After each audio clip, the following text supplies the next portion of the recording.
Good morning students, I am Sachin.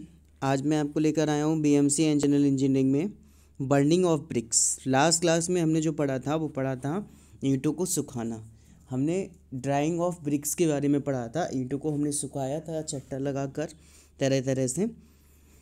अब हम इस क्लास में पढ़ेंगे बर्निंग ऑफ ब्रिक्स, ब्रिक्स को जलाना। तो आप जानते हैं ब्रिक्स को जलाना क्या कहलाता है, यानी कि ब्रिक्स को पकाने से मतलब होता है जलाना या पकाना। ईंटों को सुखाने के पश्चात उन्हें अधिक कठोर, ठोस, सामर्थ्यवान एवं टिकाऊ बनाने के लिए पकाना आवश्यक होता है, क्योंकि ईंट को पकाने पर मिट्टी उपस्थित सिलिका पिघलकर समस्त तत्वों को परस्पर बांधने का कार्य करती है। पकी हुई मिट्टी की जल अब्सर्व वाटर ऑब्जर्वेशन कैपेसिटी भी कम हो जाती है और ईंट को पकाने के लिए अनेक प्रकार के भट्टों का प्रयोग किया जाता है, जिनमें से कुछ प्रकार के भट्टों का हमने यहाँ विवरण दिया हुआ है इन्होंने। इसमें होता क्या है, हम इसमें मतलब विभिन्न प्रकार के भट्टों का प्रयोग करते हैं, जैसे अल्पकालीन भट्टा या पजावा भट्टा, टेम्पररी किलिंग। पजावा भट्टा बहुत ही पुराना है, पहले के ज़माने में यूज़ होता था, अब ये बिल्कुल भी यूज़ नहीं होता, बिल्कुल बेकार भट्टा कहलाता है।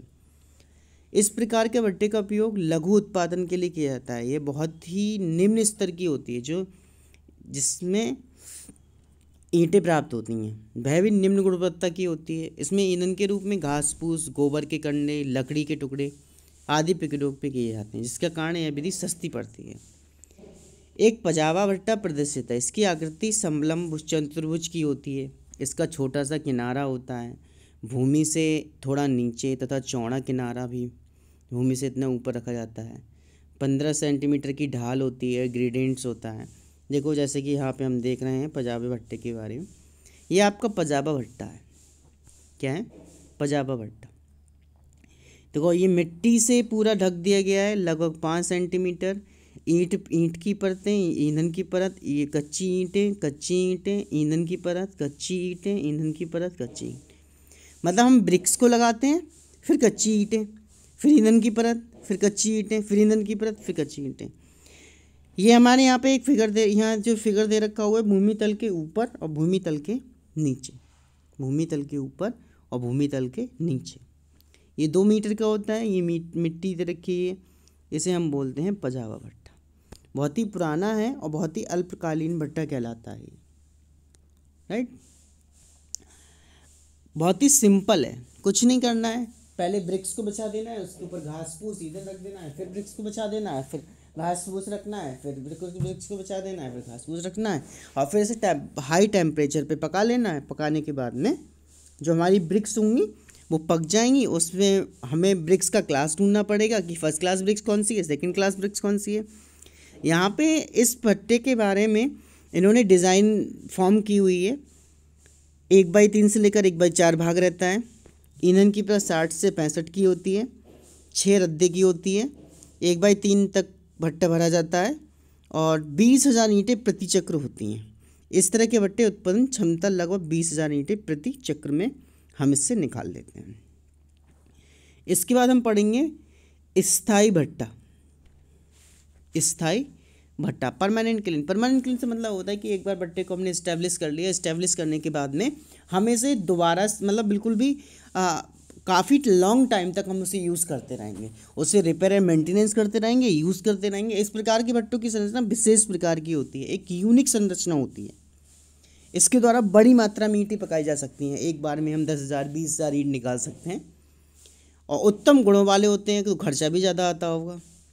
तो सबसे पहले हमारा है इंटरमिटेंट किलिंग, यानी सबिरामी भट्टा, जिस भट्टे में ईंटें लगातार पकाई नहीं जा सकती। ऐसे भट्टे सबिरामी भट्टे कहलाते हैं। इन भट्टों में ईंटों का एक घान पक जाने के पश्चात भट्टे को ठंडा करके खाली किया जाता है और दूसरा घान भरकर पुनः प्रज्वलित किया जाता है, राइट। इस प्रकार के भट्टे इलाहाबादी भट्टे भी कहते हैं। यह भट्टे का जो आयताकार होता है वो 20 × 5 × 3 मीटर का होता है, और इन भट्टों का कुछ हिस्सा भूमि तल से नीचे तथा कुछ भूमि तल के ऊपर रहता है। कच्ची ईंटों के बारे में बात करूं, ये कच्ची ईंटों का लगा हुआ है हाउस बना हुआ, ईंटों की डाट है, खाई है, ईंधन छिद्र है। इलाहाबादी भट्टे की अनुप्रस्थ काट है, राखी भराव है, कच्ची ईंटें हैं, धुआं छिद्र है, डाट है, दीवार है, ईंट छिद्र है। इलाहाबादी भट्टा कहलाता है ये भी पहले के ज़माने में यूज़ होता था, बट अब यूज़ नहीं होता। बेसिकली मैं अगर आपको बता दूं कि सिविल इंजीनियरिंग के अंदर जो हम थ्योरी पढ़ते हैं और प्रैक्टिकली चीज़ें बिल्कुल डिफरेंट होती हैं। Theory is a different and practical is a different. भट्टे की दीवारें चिनाई द्वारा तैयार की जाती हैं। भट्टे की लंबी भुजा में एक ध्रुवपथ एक दूसरे के सामने निर्मित किए जाते हैं। इससे भट्टे में वायु का आवागमन अच्छा रहता है। ये धूम्रपथ 1.5 मीटर के अंतराल पर 4 मीटर इंटू 3 मीटर के बनाए जाते हैं। इनके मध्य स्थान राउस कहलाता है। इसके ऊपर कच्ची ईंटें लगाई जाती हैं। इन्होंने यहाँ पूरा विवरण दे रखा हुआ है इस भट्टे के बारे में। 16,000 से 20,000 ईंटें प्राप्त होती हैं एक घन के अंदर। फिर इसके बाद है हमारा semi continuous clean bull trench clean. इस प्रकार के भट्टे में लगातार पकाई जा सकती हैं। मतलब इस प्रकार के जो भट्टे होते हैं इसमें लगातार ईंटें पकाई जा सकती हैं और सर्वाधिक प्रचलित भी है ये भट्टा। बुल का खाई भट्टा बुल ट्रेंच बोलते हैं। सेमी कंटिन्यूस भट्टा कहलाता है। इस भट्टे की आकृति कैसी होती है? इलिप्टिकली होती है, दीर्घ वृत्ताकार होती है। भट्टा बनाने में खाई की लंबाई 60 मीटर से 70 मीटर रखी जाती है। गहराई 1.5 मीटर से 2 मीटर रखी जाती है। खाई 6 मीटर। भट्टे की दीवारों पर साधारण ईंटों का स्तर लगाया जाता है, जिसके अनुसार 4 से 8 द्वारा प्रावधान होता है। भट्टे में ईंटों का चक्र स्टैक प्रकार लगाया जाता है, प्रत्येक ईंट को बराबर ऊष्मा मिले। तो इसमें कुछ अंतराल से कुछ गैप छोड़ देते हैं, 4 से 5 चट्टे लगा लेने के बाद में। ठीक है, डैम्पर प्लेट्स भी लगी होती हैं, देख रहे हैं आप फिगर में, आपको सब कुछ मेंशन है। देखो जी, चिमनी बनाई हुई है, फ्लूसम ईंधन है, 2.5 मीटर भूमि तल है, रैंप है। ठीक है, इसके बाद हमारा देखो यहाँ पूरा ने इस भट्टे को समझाया हुआ है। बुल का खाई भट्टा बोलते हैं, बुल का खाई भट्टा। अगर आपको भट्टे को देखना है तो हमारा कॉलेज के हमारे अलापुर में बहुत सारे भट्टे हैं। जहाँ हमारा कॉलेज है वहाँ आप जब बदायूं से आते हैं या फिर इधर अलापुर से आते सखानू की तरफ से, उससे सॉरी साबा की तरफ से आते हैं तो काफ़ी सारे भट्टे पड़े मतलब मिलते हैं रास्ते में। जब कभी कॉलेज कोरोना टाइम के बाद खुलता है तब आप देखिएगा वहाँ जाके किस प्रकार का भट्टा है और आप एक आइडिया लगाइएगा कि किस प्रकार का भट्टा वहाँ पे यूज़ हो रहा है। जब पहले चट्टे ईंधन डालकर आग लगाते हैं तो गर्म हवाएं एक दूसरे के तीसरे चौथे चट्टे की पूर्वतापन करती हैं तथा बाहर निकल जाती हैं, जबकि आगे के भाग में ईंटों का चट्टा लगाने का कार्य चलता रहता है। खाई है, डैम्पर है, ट्रेंच है, दीवार है, चिमनी है, लोडिंग ड्राई ब्रिक्स है, बंद ईंधन छिद्र है, बंद है, कूलिंग जोन है, अनलोडिंग बर्न्ड ब्रिक्स है। ठीक है, तो ये इन्हें पूरा यहाँ समझाया हुआ है, ये आप थ्योरी पढ़ लीजिएगा, कुछ खास नहीं है। ये चट्टा पकाने में 24 घंटे तक लगते हैं। इस भट्टे में ताप हानि नहीं होती तथा पकी ईंटें लगातार प्राप्त होती रहती हैं और इस भट्टे से प्रतिदिन उत्तम प्रकार की 10,000 ईंटों का उत्पादन किया जा सकता है एक बार में। कितनी ईंटें निकाल सकते हैं हम? 10,000 भट्टे। इसके बाद है हमारा कंटिन्यूअस क्लीन। ये भट्टे दो भट्टे बहुत प्रचलित हैं, एक बुल्का खाई भट्टा, एक हाफमैन भट्टा। इसे हम हाफमैन भट्टा भी कहते हैं। ये भट्टे लगातार पूरे वर्ष चलते रहते हैं। इनकी उत्पादन क्षमता लागत अधिक होती है और एक हाफमैन भट्टे की संरचना प्रदर्शित है। इस भट्टे का अनुविक्षेप वृत्ताकार होता है। इन भट्टों को 12 चैम्बरों में बांटा जाता है। ये चैम्बर भट्टे के मध्य में स्थित चिमनी के चारों तरफ होते हैं, जिनमें से प्रत्येक में एक द्वार होता है। चैम्बरों के निर्माण के लिए एक पक्की अग्नि से ईंटों का प्रयोग किया जाता है, जिससे ताप हानि नहीं होती। प्रत्येक कोष्ठ में अग्नि छिद्र बने होते हैं जो चिमनी में जुड़े रहते हैं। अग्नि छिद्र को इच्छा अनुसार खोला या बंद किया जा सकता है। डैम्पर उठाने की व्यवस्था होती है, चिमनी होती है, डैम्पर ईंधन छिद्र होता है, छत होती है।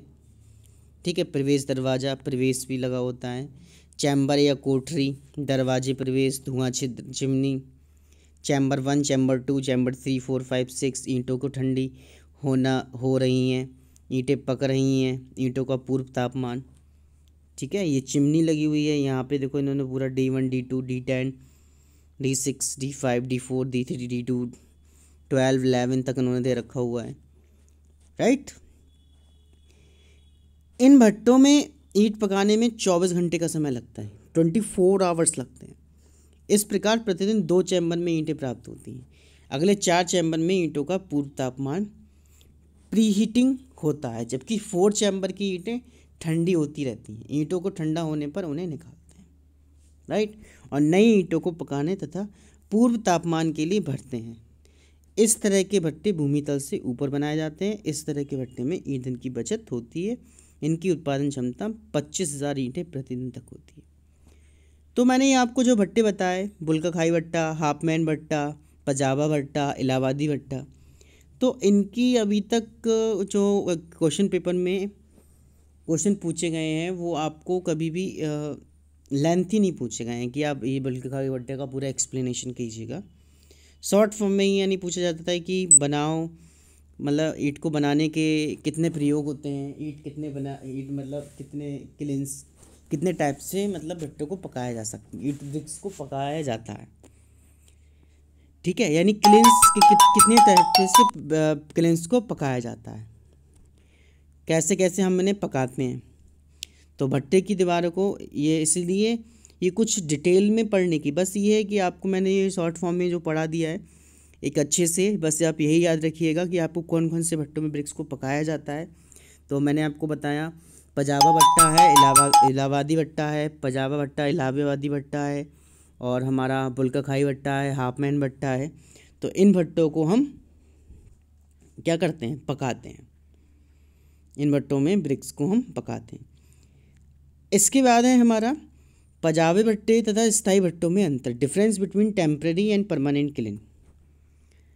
तो जो परमानेंट किलिन होते हैं वो हमारे ईंधन का खर्चा कम होता है, और पजाबे भट्टे में अपेक्षाकृत ज़्यादा ईंधन खर्च होता है। ईंधन जलने में 24 घंटे तो ठंडा होने में 12 दिन लगते हैं, और इस तरह के भट्टों में औसतन 4 माह लगते हैं। बट ये जो टॉपिक है पजाबे तथा स्थायी भट्टों में डिफरेंस, ये आपका 5 मार्क्स में जरूर पूछा जा सकता है और पूछा गया है। प्राप्त ईंटों की गुणवत्ता अच्छी होती है, अपेक्षाकृत कम गुणवत्ता वाली ईंटें प्राप्त होती हैं। जलने को निरंतर नियंत्रित किया जा सकता है। अग्नि जलने के पश्चात उसका नियंत्रण बहुत कठिन होता है। स्थायी संरचना बनाने के कारण प्रारंभिक लागत ज़्यादा होती है और प्रारंभिक लागत अपेक्षाकृत कम होती है। इन भट्टों में कुशल श्रमिक की जरूरत होती है, और जबकि हमारा जो पजाबे भट्टे होते हैं इसमें साधारण श्रमिक भी वर्क कर सकते हैं।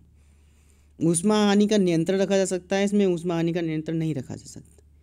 यहाँ हम 25,000 यानी कि परमानेंट किलिन से हम 25,000 ईंटें मिलती हैं, यहाँ 20,000 से 1,00,000 ईंटें पकाई जा सकती हैं, ठीक। तो बुल्के खाई वाले भट्टे तथा हाफमैन के भट्टे की तुलना, comparison of Bull's trench kiln and Hoffmann kiln. बुल्का खाई भट्टा बुल ट्रेंच कहलाता है। हाफमैन भट्टा यह गोलाकार अंडाकार खाई के रूप में होता है जो ऊपर से खुली होती है। जैसे जैसे आग बढ़ती है चिमनियाँ आगे सरकती जाती हैं, और यह सामान्यतः गोलाकार होता है जिसमें चिमनियाँ तथा कोठरियाँ स्थायी होती हैं, और भट्टे के ऊपर छत डाली जाती है, और निर्माण सुसहंत होता है। इसकी प्रारंभिक लागत कम होती है, और इस भट्टे की प्रारंभिक लागत बुल भट्टे से अधिक होती है। यह अर्ध निरंतर भट्टा है और यह निरंतर भट्टा है। ऊपर छत होने के कारण सभी ऋतुओं में लगातार कार्य कर सकता है। ईंधन का व्यय जो होता है वो हमारा अधिक है, क्योंकि गैस का पूर्ण नियंत्रण नहीं है। ईंधन व्यय कम है, गैसों पर नियंत्रण बुल्के भट्टे से अधिक प्रभावकारी होता है। ईंटों को सुखाना, इस भट्टे में ईंट सुखाने के लिए अधिक स्थान चाहिए। ईंट सुखाने के लिए कम स्थान की आवश्यकता होती है। ईंटों की उपलब्धि, पकी ईंटें लगातार मिलती हैं। पकी ईंटें अधिक संख्या में लगातार मिलती हैं। ईंटों की गुणवत्ता प्रथम श्रेणी की ईंट मिलती हैं। यहाँ पे प्रथम श्रेणी की ईंटों की प्रतिशत बुल्के भट्टे से अधिक है। उपयुक्तता, प्रारंभिक व्यय कम होना तथा संचालन सरल होने के कारण इस देश में अधिक प्रचलित है। वर्षा ऋतु में क्योंकि इस देश में निर्माण कार्य प्रायः बंद रहता है तथा इस भट्टे के इन दिनों बंद होने से इसकी लोकप्रियता पर विशेष प्रभाव नहीं पड़ता, और अधिक निर्माण लागत तथा संचालन कठिन होने से देश में कम ही प्रयोग में लाया जाता है। और वर्षा ऋतु में ईंटों की मांग ठप पड़ जाती है, अतः इन दिनों में यह भट्टा मितव्ययी रहता है। राइट। तो ये तो हमारे बुल्की खाई भट्टा और हाफ मैन भट्टा में डिफरेंस हो गया, एंड पजामे भट्टे में, स्थायी भट्टे में और परमानेंट किलिन में, टेम्पररी किलिन में हमने डिफरेंस आपको समझा दिया। तो क्वेश्चन पेपर में जो क्वेश्चन पूछा जाता है वो आपका ऐसे ही दोनों में डिफरेंसेस पूछ लेते हैं कि दोनों में डिफरेंसेस कितना है, कितना कितना रहता है, क्या क्या है। ठीक है। तो इसके बाद हमारा नेक्स्ट टॉपिक स्टार्ट होगा, जो मैं आपको नेक्स्ट लेक्चर में आपको डिक्टेट करूँगा, नेक्स्ट वीडियो में बताऊँगा। ईंटों का परीक्षण, टेस्टिंग ऑफ ब्रिक्स। ईंटों का साइज़ के बारे में हम डिस्कस करेंगे। इसके बाद संपीड़न सामर्थ्य परीक्षण पढ़ेंगे, compressive tense, water observation test पढ़ेंगे, उत्फलन इन्फ्लुएंस टेस्ट के बारे में पढ़ेंगे, फिर लाइम क्या होता है, लाइम के बारे में पढ़ेंगे। ठीक है। ये मैं आपको नेक्स्ट वीडियो में आपको डिक्टेट करूँगा। ठीक है। तो इस लेक्चर में हमने आपको आज पढ़ाया डिफरेंस बिटवीन बुल्का खाई भट्टा, हाइपमैन भट्टा, पजाबा भट्टा, टेम्पररी किलिन। ठीक है। तो इस वीडियो को पढ़िएगा, बहुत ही इम्पोर्टेंट है और बहुत अच्छे से पढ़िएगा। अगर आपको कोई प्रॉब्लम है, कोई दिक्कत है, कोई चीज़ समझ में नहीं आ रही है, तो आप इसे पढ़ सकते हैं। ठीक है। कमेंट बॉक्स में कमेंट कर सकते हैं कोई दिक्कत आ रही है तो। ठीक। तो आप इस वीडियो को पूरा यूज़ कीजिएगा। और कोई भी स्टूडेंट्स अटेंडेंस नहीं दे रहा है, तो प्लीज़ आपसे रिक्वेस्ट है कि कमेंट बॉक्स में अपना अटेंडेंस ज़रूर मेंशन करें। ओके स्टूडेंट्स, आज के लिए बस इतना ही। Have a good day. Thank you students.